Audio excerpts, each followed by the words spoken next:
Hi friends, ಎಲ್ಲರೂ ಹೇಗಿದ್ದೀರಾ? I hope ಎಲ್ಲರೂ ಚೆನ್ನಾಗಿದ್ದೀರಾ ಅಂತ ಭಾವಿಸ್ತೇನೆ. ಯುಗಾದಿ ಹಬ್ಬ ಎಲ್ಲರೂ ಮಾಡಿರ್ತಾರೆ. ಯುಗಾದಿ ಹಬ್ಬ ಮರನೇ ದಿವಸ ಬರೋದೇ ನಮಗೆ ವರ್ಷ ತೊಡಕು ದಿವಸ ನಾನು ಏನೇನೆಲ್ಲ ಅಡುಗೆ ಮಾಡಿದ್ನೆ, ಯಾವ ರೀತಿ ಇತ್ತು ನನ್ನ ದಿವಸ ಅಂತೇಳ್ಬಿಟ್ಟು ನಿಮ್ಮ ಜೊತೆ ಶೇರ್ ಮಾಡ್ಕೋತೀನಿ.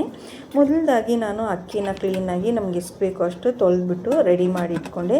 ಏನಕ್ಕಂದರೆ ಅಕ್ಕಿ ಸ್ವಲ್ಪ ಹೊತ್ತು ನೆಂದಷ್ಟು ರೈಸ್ ತುಂಬ ಚೆನ್ನಾಗಿ ಉದುರಾಗಿ ಬರುತ್ತೆ ಅಂತ ಹೇಳ್ಬಿಟ್ಟು ಫಸ್ಟು ಕುಕ್ಕರ್ ರೆಡಿ ಮಾಡ್ತಾಯಿದ್ದೆ. ಅಷ್ಟರಲ್ಲಿ ನಮ್ಮ ಮನೆಯವ್ರಿಗೆ 2 ಗಂಟೆಗೆಲ್ಲ ಊಟಕ್ಕೆ ರೆಡಿ ಆಗಬೇಕಾಗಿತ್ತು.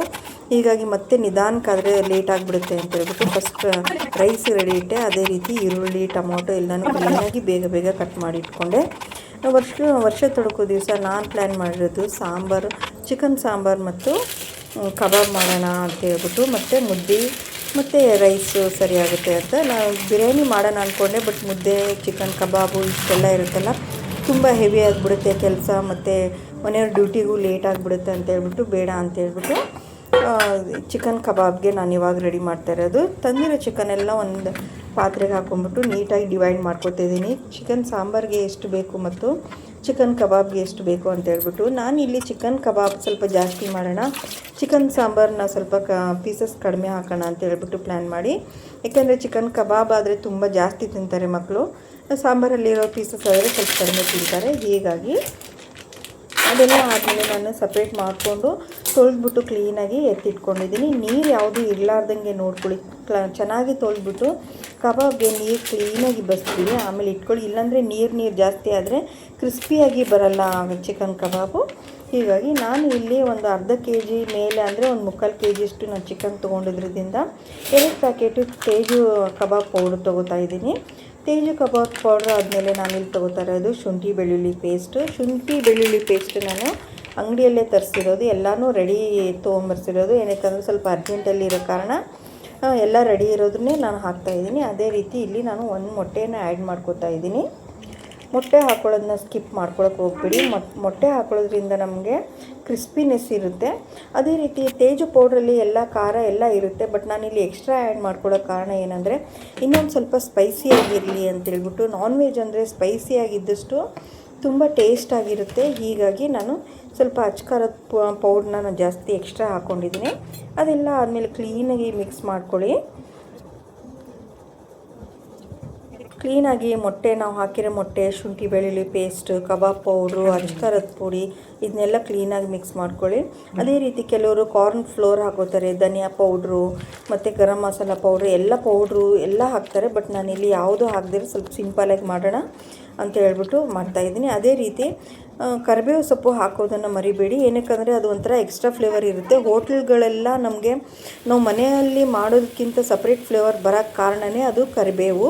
ಹೀಗಾಗಿ ನೋಡಿ, ಇವಾಗ ನಾನು ಕಬಾಬ್ಗೆಲ್ಲ ನೀಟಾಗಿ ಕಲಿಸ್ಬಿಟ್ಟು ರೆಡಿ ಮಾಡಿಟ್ನೆ. ಇವಾಗ ಸಾಂಬಾರಿಗೆ ನಾನು ರೆಡಿ ಮಾಡ್ತಾಯಿದ್ದೀನಿ.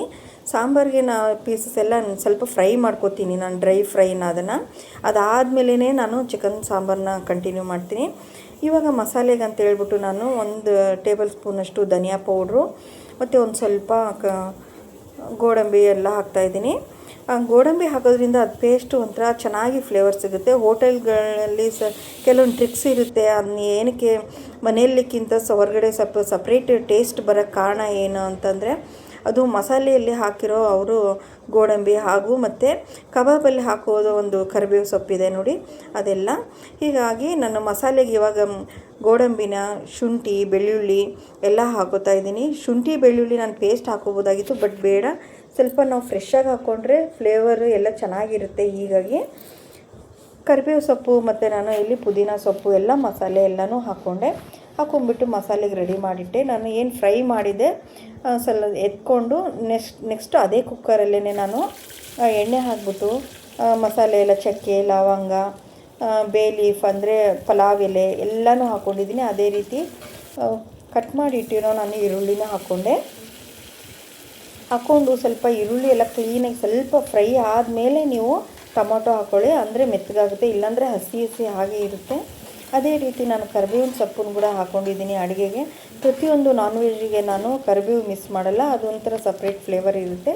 ಅದೆಲ್ಲ ಆದಮೇಲೆ ನಾನು ಚಿಕನ್ ಪೀಸಸ್ ಏನು ಫ್ರೈ ಮಾಡಿಟ್ಟಿದ್ದೆ ನೋಡಿ, ಅದನ್ನ ಹಾಕ್ಕೊಂಡಿದ್ದೀನಿ. ನಾನು ಇಲ್ಲಿ ಮೇನಾಗಿ ಫ್ರೈ ಮಾಡಿಬಿಟ್ಟು ಹಾಕೋಕ್ಕೆ ಕಾರಣ ಏನಂದರೆ ಆ ಚಿಕನ್ದು ಸ್ಮೆಲ್ ಇರುತ್ತೆ, ಹಸಿ ಸ್ಮೆಲ್ಲು, ಅದು ಬರಬಾರ್ದು ಅಂದರೆ ಸ್ವಲ್ಪ ಫ್ರೈ ಮಾಡಿಕೊಂಡು ನಾವು ತೊಗೊಂಡ್ರೆ ಇನ್ನೂ ಚೆನ್ನಾಗಿರುತ್ತೆ. ಹಾಗೇ ತೊಳೆದ್ಬಿಟ್ಟು ಹಾಕ್ಕೊಂಡ್ರೆ ಸಾಂಬಾರಿಗೆ ಚೆನ್ನಾಗಿರೋಂಗಿಲ್ಲ, ಆ ಸ್ಮೆಲ್ ಹಾಗೆ ಉಳ್ಕೊಂಬಿಡುತ್ತೆ. ಹೀಗಾಗಿ ಇಲ್ಲಿ ನಾನು ಎಲ್ಲ ಈರುಳ್ಳಿ, ಟೊಮೊಟೊ, ಮಸಾಲೆ ಎಲ್ಲ ಹಾಕೊಂಡ್ಮೇಲೆ ಅಚ್ಕಾರದ ಪುಡಿ ಮತ್ತು ರುಚಿಗೆ ತಕ್ಕಷ್ಟು ಉಪ್ಪು ಹಾಕ್ಬಿಟ್ಟು ಕ್ಲೀನಾಗಿ ಕಲಿಸ್ಬಿಟ್ಟು ಇಟ್ಟಿದ್ದೀನಿ. ಅದೇ ರೀತಿ ಧನಿಯಾ ಪೌಡ್ರು ಮತ್ತು ಗರಂ ಮಸಾಲ ಪೌಡ್ರು ಕೂಡ ನಾನು ಹಾಕ್ಕೊಂಡಿದ್ದೀನಿ ಇದರಲ್ಲಿ. ಅದೆಲ್ಲ ಆದಮೇಲೆ ನಾವು ರುಬ್ಬಿಟ್ಕೊಂಡಿರೋ ಅಂಥ ನಾವು ಕೊಬ್ಬರಿದು ಮಸಾಲೆ ಏನಿದೆ ನೋಡಿ, ಅದನ್ನೆಲ್ಲ ಹಾಕ್ಕೊಂಡ್ಬಿಟ್ಟು ಕ್ಲೀನಾಗಿ ಮಿಕ್ಸ್ ಮಾಡಿಬಿಟ್ಟು ಇಟ್ಕೊಳ್ಳಿ. ಮತ್ತು ಜಾರಲ್ಲಿರೋ ಒಂದು ಸ್ವಲ್ಪ ಮಸಾಲೆ ಉಳಿದಿರುತ್ತೆ ನೋಡಿ, ಅದಕ್ಕೆ ಒಂಚೂರು ನೀರು ಹಾಕ್ಬಿಟ್ಟು ಕಲಿಸ್ಬಿಟ್ಟು ಅದನ್ನ ಹಾಕಿ, ನಾನಿಲ್ಲಿ ಮಾಡ್ತಾಯಿರೋದು ಕುಕ್ಕರಲ್ಲಿ. ಹೀಗಾಗಿ ಯಾವಾಗಲೂ ಕುಕ್ಕರಲ್ಲಿ ಒಂದು ಸ್ವಲ್ಪ ಪೀಸಸ್ ಕಂಪ್ಲೀಟ್ ಮುಳುಗಿ ಮೇಲೆ ಬರೋಷ್ಟು ನೀರು ಹಾಕಿ, ಇಲ್ಲಾಂದರೆ ಸೀದೋಗೋ ಚಾನ್ಸಸ್ ಜಾಸ್ತಿ ಇರುತ್ತೆ. ಅಷ್ಟಕ್ಕಷ್ಟೇ ಕರೆಕ್ಟ್ ಮಸಾಲೆ ಹಾಕ್ಬಿಟ್ಟು ಅಷ್ಟಕ್ಕೆ ಇಟ್ಟರಂದರೆ ಬೇಯ್ತಾ ಇರುವಾಗ ಅದು ತಳ ಹತ್ಕೊಳ್ಳೋ ಚಾನ್ಸಸ್ ಜಾಸ್ತಿ ಇರುತ್ತೆ. ಅದೆಲ್ಲ ಇವಾಗ ನೋಡಿ ಸಾಂಬಾರಿಗೆಲ್ಲ ರೆಡಿ ಆಯಿತು. ಸಾಂಬಾರಿಗೆಲ್ಲ ರೆಡಿಯಾಗಿ ನಾನು ಕುಕ್ಕರ್ ವಿಜಿಲ್ಗೆ ಹಾಕಿದೆ. ಅದೇ ರೀತಿ ಪಕ್ಕದಲ್ಲಿ ನಾನು ಮುದ್ದೆ ಮಾಡೋಕ್ಕೆ ಅಂತೇಳ್ಬಿಟ್ಟು ನೀರನ್ನ ಕಾಯಿಸೋಕ್ಕಿಟ್ಟಿದ್ದೆ. ನಿಮ್ಗೆ ಆವಾಗಲೇ ನಾನು ಅದು ವಿಡಿಯೋ ತೋರ್ಸೋಕ್ಕಾಗಲಿಲ್ಲ, ಬಟ್ ಇಟ್ಸ್ ಓಕೆ, ಇವಾಗ ತೋರಿಸ್ತಾ ಇದ್ದೀನಿ. ನಾನು ಇಲ್ಲಿ ಸಾಂಬಾರು ಮಾಡೋಷ್ಟರಲ್ಲಿ ಅಲ್ಲಿ ನೀರು ಬೇಯ್ತಾ ಇರಲಿ, ಅಷ್ಟರಲ್ಲಿ ಬೇಗ ಆಗಿಬಿಡುತ್ತಲ್ಲ ಅಂತೇಳ್ಬಿಟ್ಟು ನೀರಿಗೆ ಒಂದು ಸ್ವಲ್ಪ ರೈಸ್ ಹಾಕಿದ್ದೀನಿ. ನಾನು ಪ್ರತಿ ಸರಿ ನೀರಿಗೆ ರೈಸ್ ಹಾಕ್ಬಿಟ್ಟು ಮುದ್ದೆ ತಿರುತ್ತೀನಿ. ಏನಕ್ಕೆ ಅಂದರೆ ಗಂಟು ಬರಬಾರ್ದು ಅಂತೇಳ್ಬಿಟ್ಟು. ಹೀಗಾಗಿ ಪ್ರತಿ ಸರಿ ನಾನು ನೀರಿಗೆ ರೈಸ್ ಹಾಕ್ಬಿಟ್ಟು ಕ್ಲೀನಾಗಿ ಕಲಸಿ ಇಡ್ತೀನಿ. ಇವಾಗ ನಾನು ಮುದ್ದೆಗೆ ನೀರು ಚೆನ್ನಾಗಿ ಕುದೀತಾ ಇರಬೇಕು, ಆವಾಗ ನಾವು ಹಿಟ್ಟು ಹಾಕೋಬೇಕು, ಅಂದರೆ ಗಂಟು ಉಳ್ಕೊಳ್ಳಲ್ಲ. ಅದು ಸ್ವಲ್ಪ ತಣ್ಣನೆ ಇದಾಗೆ ಹಾಕಿದ್ರೆ ಖಂಡಿತವಾಗೂ ಗಂಟು ಹಾಗೆ ಉಳ್ಕೊಳ್ಳುತ್ತೆ. ಗಂಟು ಒಡೆಯೋದು ತುಂಬ ಕಷ್ಟ ಆಗೋಗ್ಬಿಡುತ್ತೆ. ಆ ಥರ ಮಾಡ್ಕೊಳಕ್ಕೆ ಹೋಗಬೇಡಿ. ಇವಾಗ ನಾನೆಲ್ಲ ಮುದ್ದೆದು ಎಷ್ಟು ಬೇಕು ಅಷ್ಟು ಕ್ವಾಂಟಿಟಿ ಅಷ್ಟು ನೀರು ಹಾಕ್ಬಿಟ್ಟು ಮುದ್ದೆಗೆ ರಾಗಿ ಹಿಟ್ಟು ಹಾಕ್ಬಿಟ್ಟು ಕ್ಲೀನಾಗಿ ಕಲಿಸ್ಬಿಟ್ಟು ಎತ್ತಿಟ್ಕೋತಾ ಇದ್ದೀನಿ. ಅಯ್ಯೋ, ಎಷ್ಟು ಚೆನ್ನಾಗಿ ನಾವು ರಾಮ್ತೀವೋ ಅಷ್ಟು ಚೆನ್ನಾಗಿ ಗಂಟುಗಳು ಏನೇ ಇದ್ದರೂ ಅದಕ್ಕೆ ಕ್ಲೀನಾಗಿ ಒಡ್ಕೊಳ್ಳುತ್ತೆ. ಮತ್ತು ಹಿಟ್ಟು ಚೆನ್ನಾಗಿ ಬೇಯಿಸೋದು ತುಂಬಾ ಅಂದರೆ ತುಂಬ ಇಂಪಾರ್ಟೆಂಟು. ಗಂಟಾಗಿ ಇತ್ತಂದರೆ ಏನಾಗುತ್ತೆ, ತಿನ್ನೋಕ್ಕೆ ಒಳ್ಳೆಯದಲ್ಲ, ಅದು ಆರೋಗ್ಯ ಕೂಡ ಕೆಡುತ್ತೆ. ಹೀಗಾಗಿ ನೋಡಿ ಇವಾಗ ತಿರುಗಿಬಿಟ್ಟು ಇಟ್ಟಿದ್ದೀನಿ. ಒಂದು 5 to 10 ಮಿನಿಟ್ಸ್ ಅಷ್ಟು ಕ್ಲೋಸ್ ಮಾಡಿ ಇಡಿ. ಅದು ಚೆನ್ನಾಗಿ ಹಿಟ್ಟು ಅರಳ್ಕೋಬೇಕು. ಅಲ್ಲಿವರೆಗೂ ನಾವು ಮುಚ್ಚಿ ಇಟ್ಟು ಸ್ಲೋ ಫ್ಲೇಮಲ್ಲಿ ಇಡಿ, ಇಲ್ಲಾಂದರೆ ಸೀದೋಗೋ ಚಾನ್ಸಸ್ ಇರುತ್ತೆ. ಸೀದೋಗೋ ಚಾನ್ಸಸ್ ಎಲ್ಲ ಸೀದೆ ಹೋಗುತ್ತೆ. ಏನಕ್ಕಂದರೆ ನೀರ್ದು ಏನೂ ಇರಲ್ವಲ್ಲ, ನಾವು ಆಲ್ರೆಡಿ ತಿರುಗಿಬಿಟ್ಟಿರ್ತೀವಿ ಚೆನ್ನಾಗಿ ಹಿಟ್ಟನ್ನ. ಹೀಗಾಗಿ ಲೋ ಫ್ಲೇಮಲ್ಲೇ ಒಂದು 5 to 10 ಮಿನಿಟ್ಸ್ ಇಟ್ಟರಂದರೆ ಚೆನ್ನಾಗಿ ಹಿಟ್ಟು ಮಳ್ಳುತ್ತೆ, ಚೆನ್ನಾಗಿ ಬೇಯುತ್ತೆ ಅಂತ ಹೇಳ್ತಾರಲ್ಲ ಆ ರೀತಿ. ಆಮೇಲೆ ಇನ್ನೊಂದು ಸರ್ತಿ ಕ್ಲೀನಾಗಿ ತಿರುಕೊಳ್ಳಿ, ಅಂದರೆ ರಾಮ್ಕೋನ್ ಥರ ಎಲ್ಲ ಹೇಳಿ ಆ ರೀತಿ ಕ್ಲೀನಾಗಿ ತಿರುಗಿಸ್ಕೊಂಡು ನೆಕ್ಸ್ಟ್ ಇವಾಗೆಲ್ಲ ಕಂಪ್ಲೀಟಾಗಿ ಆಗಿದೆ ಅಂತ ಅರ್ಥ. ನೋಡಿ ಇವಾಗ ನೀರೆಲ್ಲ ಕಂಪ್ಲೀಟ್ ಬಿಟ್ಕೊಂಡಿದೆ, ಪಾತ್ರೆಯಲ್ಲಿ ಯಾವುದೇ ನೀರಿಲ್ಲ. ಇವಾಗ ನಾವು ಒಂದು ನೋಡಿ ಪ್ಲೇಟಿಗೆ ಹಂಗೆ ಡೈರೆಕ್ಟ್ ಡ್ರೈ ಪ್ಲೇಟಿಗೆ, ಒಣ ಪ್ಲೇಟಿಗೆ ಹಾಕೊಳಕ್ಕೆ ಹೋಗ್ಬಿಡಿ, ಪ್ಲೇಟಿಗೆ ಕಚ್ಕೊಂಡ್ಬಿಡುತ್ತೆ. ಸ್ವಲ್ಪ ಹಸಿ ಮಾಡ್ಕೊಳ್ಳಿ ಪ್ಲೇಟ್ನೆಲ್ಲ ಕ್ಲೀನಾಗಿ ನೀರು ಹಾಕ್ಕೊಂಡ್ಬಿಟ್ಟು. ಅದೆಲ್ಲ ಆದಮೇಲೆ ಅದಕ್ಕೆ ನಾವೇನು ಮುದ್ದೆ ತಿರುವಿಟ್ಟಿದ್ದೀವಿ ನೋಡಿ ಅದನ್ನೆಲ್ಲ ಹಾಕ್ಕೊಳ್ಳಿ. ನೋಡಿ ಇವಾಗೆಲ್ಲ ಕ್ಲೀನಾಗಿ ಇದು ಮಾಡಿ. ಕೈ ತುಂಬ ಸುಡ್ತಾ ಇರುತ್ತೆ, ಹೀಗಾಗಿ ಪ್ಲೇಟ್ ತೊಗೊಳ್ಳಿ. ಒಂದು ಚಿಕ್ಕ ಪ್ಲೇಟ್ ಇರುತ್ತೆ, ಇಲ್ಲಾಂದರೆ ಅದಕ್ಕಂತಲೇ ಸಪ್ರೇಟು ಸಾಮಾನುಗಳಿದ್ದಾವೆ. ಬಟ್ ನಾನು ವಾರದಲ್ಲಿ 1 ದಿವಸ 2 ದಿವಸ ಮಾತ್ರ ನಾನ್ ವೆಜ್ ಇದ್ದರೆ ಮಾತ್ರ ನಾನು ಮುದ್ದೆ ಮಾಡೋದು. ಇನ್ನು ಮಿಕ್ಕಿದೆಲ್ಲ ಜೋಳದ ರೊಟ್ಟಿ, ಚಪಾತಿ ಇರುತ್ತೆ. ಹೀಗಾಗಿ ನಾನು ಚಿಕ್ಕ ಪ್ಲೇಟ್ ತೊಗೊಂಡಿದ್ದೀನಿ. ನೋಡಿ ಪ್ಲೇಟಿಗೆ ಒಂಚೂರು ನೀರು ಅಂಟಿಸೋದನ್ನು ಮರಿಬೇಡಿ. ಇಲ್ಲ ಏನಕ್ಕೆ ಅಂದರೆ ಮುದ್ದೆ ಎಲ್ಲ ಅಂಟಂಟಾಗುತ್ತೆ, ಕೈಗೆ ಬರಲ್ಲ. ಆಮೇಲೆ ಮುದ್ದೆ ಪ್ಲೇಟಲ್ಲಿ ಕೂಡ ಸ್ಟಿಕ್ಕಿ ಆಗಿರುತ್ತೆ, ಚೆನ್ನಾಗಿ ಬರಲ್ಲ ಗುಂಡಕ್ಕೆ. ಹೀಗಾಗಿ ನೋಡಿ ಇವಾಗ 1 by 1 ಕ್ಲೀನಾಗಿ ನಾನು ರಾಗಿ ಮುದ್ದೆ ಮಾಡ್ಕೊತಿದ್ದೀನಿ. ಸುಡ್ತಾ ಇರುತ್ತೆ, ಒಂದು ಸ್ವಲ್ಪ ನೀರು ಕೈಗೆ ಹಚ್ಕೊಂಡ್ಬಿಟ್ಟು ಮಾಡ್ಕೊಳ್ಳಿ. ತುಂಬ ಸುಡು ಮಾಡಿಕೊಂಡು ಕೈ ಸುಟ್ಕೊಂಡೆಲ್ಲ ಮಾಡ್ಕೊಳಕ್ಕೆ ಹೋಗಬೇಡಿ. ಓಕೆ, 1 by 1 ನನಗೆ ನಾವು ಇರೋದು 4 ಜನ. ಹೀಗಾಗಿ ಉಳಿದ್ರೆ ಭಾಳ ಅಂದರೆ ಒಂದು ಉಳಿಯುವಷ್ಟು ನಾನು ಮಾಡ್ಕೊಂಡಿರ್ತೀನಿ. ನೈಟ್ಗೂ ಆಗುತ್ತಲ್ಲ ರಾಗಿ ಮುದ್ದೆ ಅಂತೇಳ್ಬಿಟ್ಟು. ಹೀಗಾಗಿ ಬೇಗ ನಮಗೆ 4 ಜನ ಇರೋದು ಒಂದು ಎಕ್ಸ್ಟ್ರಾ ಅನ್ನೋ ಥರ ಒಂದು 5 ಮುದ್ದೆ ಅಷ್ಟು ಮಾಡಿರ್ತೀನಿ. ತಿನ್ನೋ ಕ್ವಾಂಟಿಟಿ ಮೇಲೆ ಮಕ್ಕಳಾದರೆ ಚಿಕ್ಕ ಮುದ್ದೆ ಕೇಳ್ತಾರೆ, ತುಂಬ ದೊಡ್ಡದಾದರೆ ತಿನ್ನೋದಿಲ್ಲ. ಹೀಗಾಗಿ ನಾನು ಸ್ವಲ್ಪ ಮೀಡಿಯಮ್ ಸೈಜಷ್ಟು ಮಾಡಿರ್ತೀನಿ. ನಮ್ಮ ಮನೆಯವ್ರಿಗೆ ಒಂದು ಸ್ವಲ್ಪ ದೊಡ್ಡ ಸೈಜಲ್ಲಿ ಮಾಡಿರ್ತೀನಿ. ಚಿಕ್ಕ ಮಾಡಲ್ಲ, ಮಕ್ಕಳಿಗೆ ಚಿಕ್ಕವು, ಮನೆಯವ್ರಿಗೆ ದೊಡ್ಡ ಸೈಜು, ನನಗೆ ಒಂಥರ ಮೀಡಿಯಮ್ ಸೈಜು.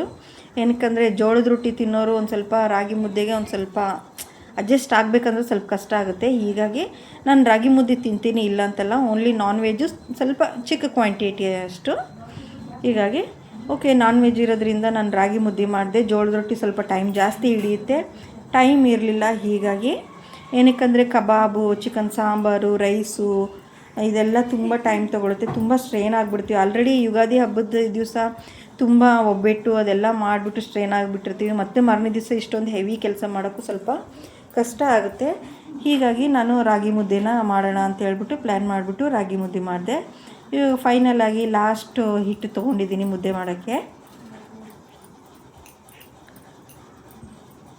ಓಕೆ, ಚೆನ್ನಾಗಿ ರಾಗಿ ಮುದ್ದೆ ಎಲ್ಲ ಕಂಪ್ಲೀಟ್ ಪ್ರಿಪೇರ್ ಆಯಿತು. ಒಂದು ಪಾತ್ರೆಯಲ್ಲಿ ನಾನು ನೋಡಿ ನೀಟಾಗಿ ಎತ್ತಿಟ್ಟಿದ್ದೀನಿ. ಕ್ಲೋಸ್ ಮಾಡಿಬಿಟ್ಟಿಡಿ, ಸ್ವಲ್ಪ ಆರು ಹೋಗುತ್ತೆ, ಮತ್ತು ಬಿಸಿ ಬಿಸಿ ತಿನ್ನೋಕ್ಕಾಗಲ್ಲ. ನಾನು ನೆಕ್ಸ್ಟು ಇವಾಗ ರೈಸ್ ಆಯಿತು, ಚಿಕನ್ ಸಾಂಬಾರು ಆಯಿತು. ಕಬಾಬ್ಗೆ ಅಂತ ಹೇಳ್ಬಿಟ್ಟು ನಾನು ಫಸ್ಟಿಗೆ ನೆನೆಸ್ಬಿಟ್ಟು ಇಟ್ಟಿದ್ನಲ್ವ, ಕಬಾಬ್ ಪೌಡು, ಮೊಟ್ಟೆ, ಶುಂಠಿ ಬೆಳ್ಳುಳ್ಳಿ ಪೇಸ್ಟು ಮತ್ತು ಎಲ್ಲ ಪೌಡ್ರನ್ನೆಲ್ಲ ಹಾಕ್ಬಿಟ್ಟು, ಈ ಚಿಕನ್ಗೆ ನಾವು ಕಬಾಬ್ ಮಾಡ್ತೀವಿ ಅಂದರೆ ಸ್ವಲ್ಪ ಎಷ್ಟು ನೆಂದಿರುತ್ತೆ ಅಷ್ಟು ತುಂಬ ಚೆನ್ನಾಗಿ ಬರುತ್ತೆ. ಕೆಲವರು ಫ್ರಿಜ್ಜಲ್ಲಿ ಇಟ್ಬಿಟ್ಟು ಒಂದು ಹಾಫ್ ಆನ್ ಅವರ್ ಆಮೇಲೆ ಮಾಡ್ತಾರೆ, ಅದು ಕೂಡ ಕ್ರಿಸ್ಪಿಯಾಗೇ ಬರುತ್ತೆ. ಬಟ್ ನಾನು ಫ್ರಿಜ್ಜಲ್ಲಿ ಇಡೋಕ್ಕೆ ಹೋಗಲಿಲ್ಲ, ಬೇಡ ಅಂತ ಹೇಳ್ಬಿಟ್ಟು.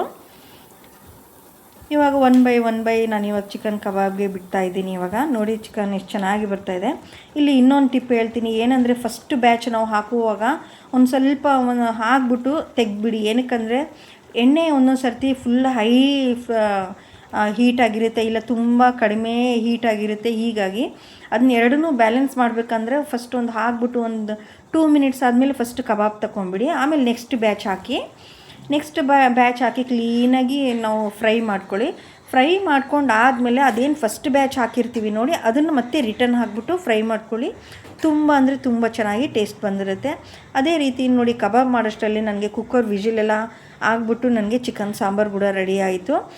ಎಲ್ಲ ಅಡುಗೆ ರೆಡಿ ಆಯಿತು. ಬೇಗ ಬೇಗ ನಮ್ಮ ಮನೆಯವ್ರಿಗೆ ಡ್ಯೂಟಿಗೆ ಹೋಗಿ ಇನ್ನೇನು ಲೇಟ್ ಆಗಿಬಿಡುತ್ತೆ ಅಂತ ಹೇಳ್ಬಿಟ್ಟು ಹಾಕ್ಕೊಟ್ಟಿದ್ದೆ. ನೋಡಿ ಹಂಗೇ ಪ್ಲೇಟ್ದು ತೆಗೆದೆ ಫೋಟೋ. ಆಮೇಲೆ ಎಲ್ಲ ಅಡುಗೆ ಎಲ್ಲ ರೆಡಿ ಆಯಿತು. ಇದಾಗಿತ್ತು ನಮ್ಮ ವರ್ಷ ತೊಡಕದ ಅಡುಗೆ. ನಿಮಗಿಷ್ಟ ಆದರೆ ಲೈಕ್ ಮಾಡಿ, ಶೇರ್ ಮಾಡಿ, ಸಬ್ಸ್ಕ್ರೈಬ್ ಮಾಡಿ. Thank you.